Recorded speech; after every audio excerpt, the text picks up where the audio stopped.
Hello friends, today we are going to talk about Robert Frost's very famous poem, Stopping by Woods on a Snowy Evening. Before we talk about the poem, let's have a look at the poet. Robert Frost is an American poet. He is considered as a great nature poet because of his depiction of nature, depiction of rural life in his poems.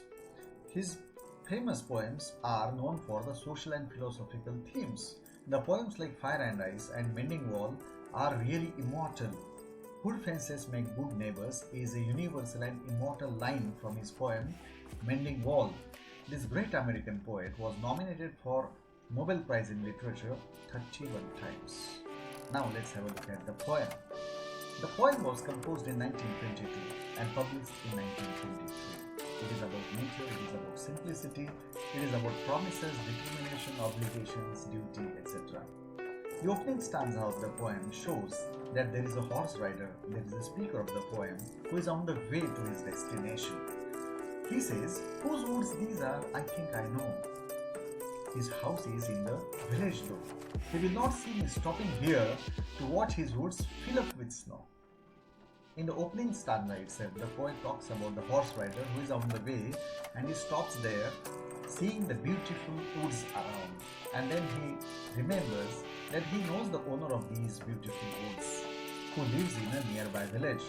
Though from his village this owner cannot see the horse rider enjoying the beauty of the woods that are around. In the next stanza, the poet talks about the horse that he rides on. "My little horse must think it queer to stop without a farmhouse near, between the woods and frozen lake, the darkest evening of the year." It is the darkest evening. On one hand there is the frozen lake, on the other hand there are just woods and woods. There is no farmhouse near, and still the horse rider is stopping there, pausing there, and this the horse thinks it very, very strange, queer, indifferent, that what is the reason of staying here, stopping here. And that's why the poet says in the next stanza, he gives his harness bells a shake to ask if there is some mistake. The horse thinks it very strange to stop there without any reason, without a farmhouse, without a person around, and then in order to warn, in order to bring it to the notice of the horse rider, the owner, the horse gives his harness bells a shake. The harness bell is just like the elderly people who give us advices, pieces of advice. And besides these harness bells of the horse, the only other sounds the sweep of easy wind and downy flake. So there is contradiction, there is a contrast everywhere that we find. On one hand, the horse is reminding the owner, the rider, that it is very dangerous, it is very strange to stop there. On the other hand, the horse rider, the speaker of the poem, is enjoying the beauty of the nature, because what he sees is the sound, the sweeping sound of the wind and the downy flake. There is snowfall, it is falling on those leaves, those beautiful woods, and it is very, very enchanting. So everywhere there is beauty around, but at the same time there is danger also. And that's why the poet in the concluding lines says that the woods are lovely, dark and deep. These beautiful woods around are really lovely, dark and deep. As long as you see they are there, they are very near each other. The woods are very thick, they are very beautiful, enchanting, mesmerizing. But I have promises to keep. Means our target is not to wait there, stay there, halt there, pause there, and just spend time in watching, observing the beauty and appreciating the beauty, because we are born for some target, we are born for some dream. And that's why the poet says, "And minds to go before I sleep," and this line is repeated, "and minds to go before I sleep." So before we die or before we sleep, there are many things that we need to achieve, and that's why we should never stop, we should never get engrossed, because resting is rusting. That is what Tennyson says in Ulysses. The same kind of theme is available here also, where we find that though the things are very beautiful around, we cannot afford to wait there, we cannot afford to spend our time, waste our time on that, because we are born for some better cause, greater cause. And that's why these lines are found there these lines are very famous. They found their place in the autobiography of Pandit Jawaharlal Nehru. Pandit Jawaharlal Nehru always kept these concluding lines of this poem on his office table also. Now there are various themes that we see in this poem. The first is the fundamental question of existence, the entanglement between birth and death, and that life, it is very dangerous if you don't spend it properly. It is about loneliness also. The horse rider is alone.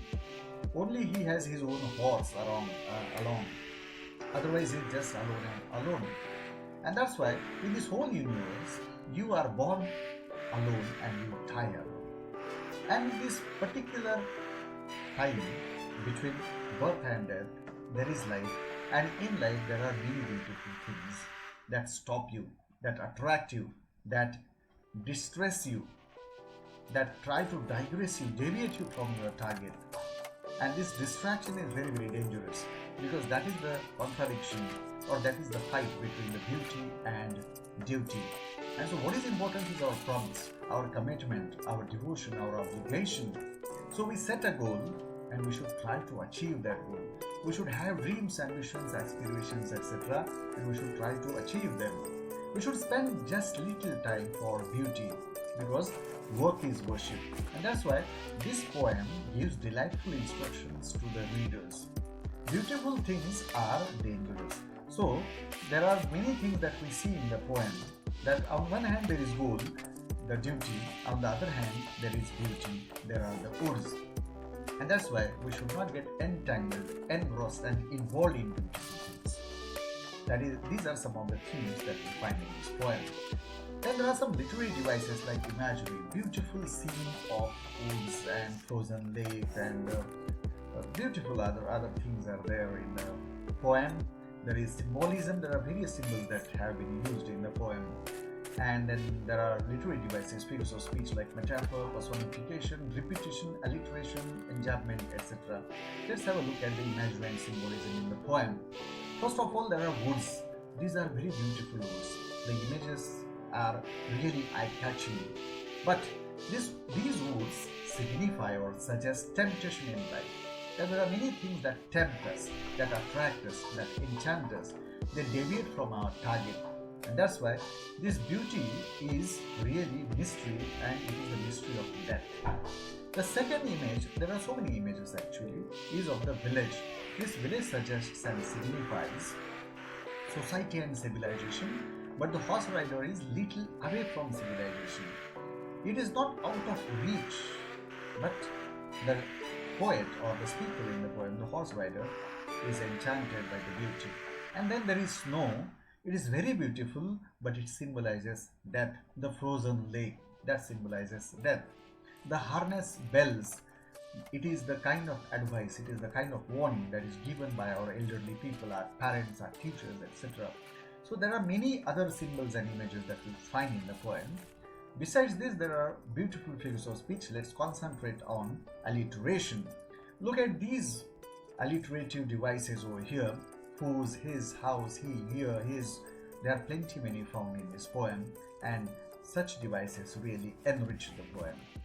Apart from this, the rhyming scheme is there, A, B, A. We can see that the third line rhymes with the first line of the next stanza. So it is a very beautifully articulated form structure, and one important thing that we find in the poem is the employment of iambic tetrameter.